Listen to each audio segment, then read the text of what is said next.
janvier kalo tile 26 samba fila ani 27 amnu sogolendo ana mali kunafoni bololo siraw fe aw bela jare ni nyatuma aw bismillah ka bi jamu kan kura kene kan nyefoli kene anga bi nyefoli kene kan tina kuma do were kan feme ka do kafo anga jamana nyama ko ni bora ka communiquer dige min ko ni kera Abdoulaye Maiga fe kunu shura ay ayira kafo ko anga jamana nyama ko ni anga nyata feme ka do kafo accord d'Alger ka ale ko ni jo ni wakati na olabi amena nyefoli ke awi accord d'Alger remui accord d'Alger nana chokodi mune fola accord d'Alger kono ala yini kunye jume yi foka takasi konjume la accord d'Alger anga jamana nyama ko ni anga nyata kada sirala aya sogolento ana wala libina ke awi o pepna familial soroni ala sonama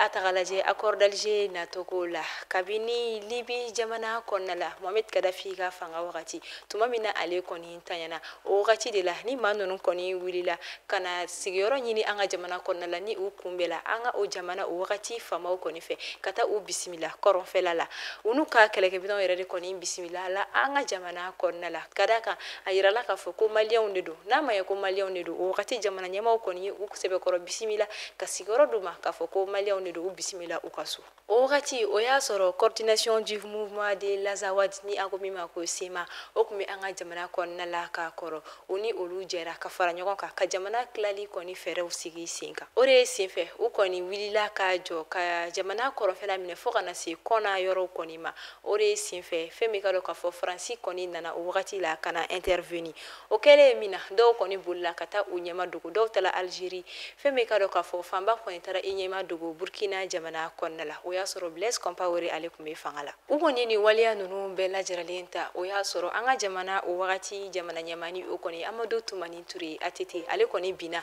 ka bo fangala o de kofe transition nana sigi Tcheplen Dramini ale koni kunye transition ministre des affaires étrangères ni ale kume jamana ko kanko nyana boli ministre o wakati la ale wulila kata Burkina Faso wala sa o be se kata accord signé min koni ben kan sebedo ni aframi mako accord de waga o kelen kofe élection présidentielle nana keni o ye jamana nyama sigi kalatay o wala yaw koni kelen kofe ibe kani oye Ibrahim Boubacar Keita ale nana sigi ka ke jamana nyemai o kele ale ka premier ministre ni oye ministre nyemai o ya la nyine ko abita koronfe nga amase ka da ko ya soro koronfe la bela jiralen ko ni minelen ko ni kundu kulumar fatigi olu fe nga wo kofe femi ka do ka fo Musa Mara ale nali ministre ala ale ko ni ijija ki jagoya ki wajibiya wala sa abise ka ta koronfe la tugumna ale ka tagali ko ni kele kofe onana ke futine baye ubulu no ko ni widila ka mineli ko ni ke fo kana unyeshi chamache ya fa ko ma ode sinfe unana uyira soro fo ber konna nunu olula o kelena Mauritanie jamana nyema ale nana wala sa kana kuma nyogonya la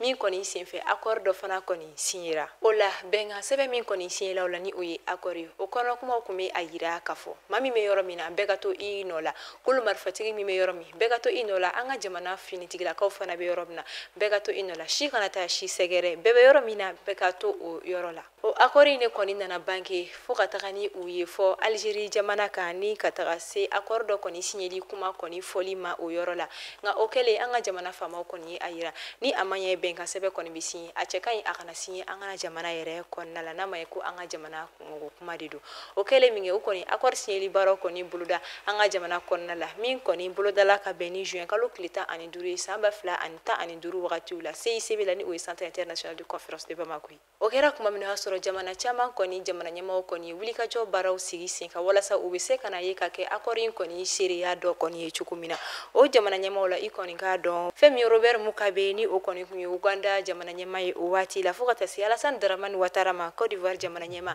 Senegal jamana nyama ni o ye Macky Sall ulu be koni kunye usembo ukono kora wala sa ukasika ye Femi karo ka foni benka seben koni keli keneka nga o wakati kelena kulu marfatiki mado koni murtila kadaka wi ayira ka fo ko la nyini do koni be ulu fe ulu te son abada fo o be koni kadu akono nga ina fo ba kala matukumna kulu kelunte do sona do maso ko fo ulu ta ko ulu be mila yini ore kadu akono munu koni sona akor signeli ma ulu nana keneka asirani oluye nga mawere munu tura kofe uyu kala yini fo wa sonkera ulu fana maka ulu fana koni signé mi fana suina ka beni jouer kalo kile mo kan samba fla ani tanduru ola akor signeli koni kofe ukoni nana fere usigi singa wala sa ka se ka comité de suivi do koni ke akor na mba fami ko accord d'Alger ni ote dore mamunu koni mi se ka wuli ka jɔ kɛ walasa accord min signera bɛnkan sɛbɛn min signé na a bɛ se ka waleya cogoya min na Algérie jamana ale de kɔni kun ka baara bɛnnen don fɛn min ka dɔn k'a fɔ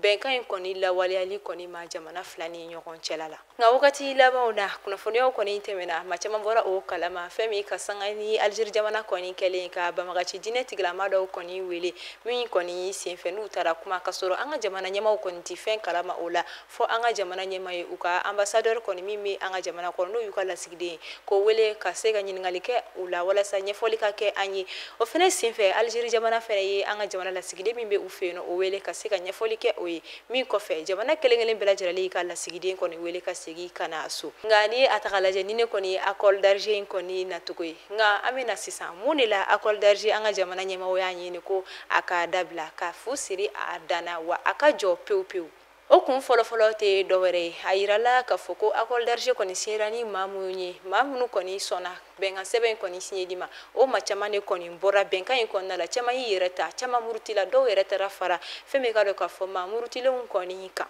wa o kɔfɛ a kun dɔwɛrɛ ye min ye ni o ye filalan ye Algérie jamana ni ale de kɔni ka baara bɛnnen don fɛn min ka dɔn k'a fɔ bɛnkan sɛbɛn in kɔni lawaleyali ma cogoya min na jamana fila ni ɲɔgɔn cɛ ni ale kɔni ye o kulu ɲɛmaa ye ale fana tɛ ka a jeniyɔrɔ fin a tɛ k'a ka baara kɛ a kɛcogo la ka d'a kan a fana tɛ ka kulu marifatigiw kɔni wele ka na bɛnkan sɛbɛn in kɔni lawaleyali ma olu de kɔni senfɛ an ka jamana ɲɛmaaw kɔni ye a ye ni a ma ɲɛ k'a fɔ ko gafe in kɔni bolonɔ bilala walasa bɛn de ka se ka sinsin walasa kuma ninnu ka se ka bato walasa jamana den bɛɛ lajɛlen kɔni bɛ se ka lafiya sɔrɔ cogo min na ni o tɛ ka bɔ a sira fɛ ko nafa kɔni tɛ a kɛli la tuguni ka d'a kan bɛɛ kan k'i jeniyɔrɔ fin i k'a fana nka ni o tɛ ka bɔ a sira fɛ si tɛ k'i ka kɛta kɛ o de kama o kɔni ye a laɲini a ka jɔ ka a ko kɔni dabila ten tɔn siɲɛ kelen ka d'a kan maa minnu kɔni donna farala ɲɔgɔn kan walasa ka se ka ni accord in signé maa caman kɔni bɔra ka taa u yɛrɛ kɔni sɔrɔ jugulamaw kɔni ka fanfɛ dɔw yɛrɛ tɛ ka a bɔ a sira fɛ maa minnu fɛnɛ ka baara bɛnnen don mɔgɔw kɔni weleli ma ka se ka taa gafe in kɔni min bolonɔ bilala a kumaw lawaleyali ma olu fana tɛ k'u joniyɔrɔ fin a ko la o kama a laɲinina ka se ka a kɔni baaraw bɛɛ lajɛlen jɔ o de kɔni ɲɛfɔra kunun ko communiqué la an ka jamana gouvernement ka kumalasela fɛ ni o kɔni ye colonel Abdoulaye Maïga ye ayiwa an b'a ŋaniya ka fɔ faamuyali caman kɔni sɔrɔla nin na an b'a fɔ aw ni ce aw ka lamɛnliko ɲuman na ni ne bɛ dan sigi kɛ an ka bi ɲɛfɔli kɛnɛ la aw kan bɛ a ɲɔgɔnna wɛrɛ ni ala sɔnna ma ala k'an ka jamana basigi ala ka jamana faamaw fanga se